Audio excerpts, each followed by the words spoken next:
Isang lalaki ang natagpuang patay sa Pandi, Bulacan. Natayon sa pulisya, dati nang sangkot sa kasong kidnapping ang biktima. Nagbabalik si Bien Manalo. Nakahandusay at wala ng buhay nang matagpuan ng isang lalaki sa Pandi, Bulacan. Natagpuan ang kanyang katawan sa isang bakanting lote sa barangay Kakarong, Matanda. Kinilala ang biktima na si alias Toto, 22 taong gulang. Ito po ay natagpuan ng isang passersby ng nasabing barangay. I-report muna niya ito sa barangay. At yung barangay naman ay tumawag dito sa amin. Sa investigasyon ng mga pulis, may tama ng baril sa likurang bahagi ng tenga si alias Toto.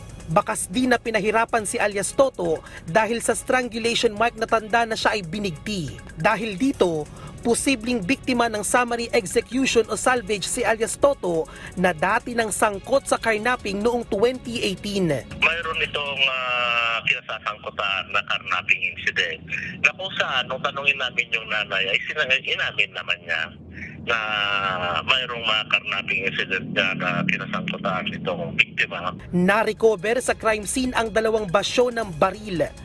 Nakaburol na ang biktima sa tahanan nito sa San Rafael, Bulacan. Tumanggi namang magbigay ng pahayag ang kaanak ng biktima. Sa ngayon ay hinihintay pa rin ang resulta ng autopsy report ng biktima habang patuloy ang investigasyon ng mga otoridad kaugnay sa tunay na motibo sa pagpatay. Bien Manalo para sa Bayan.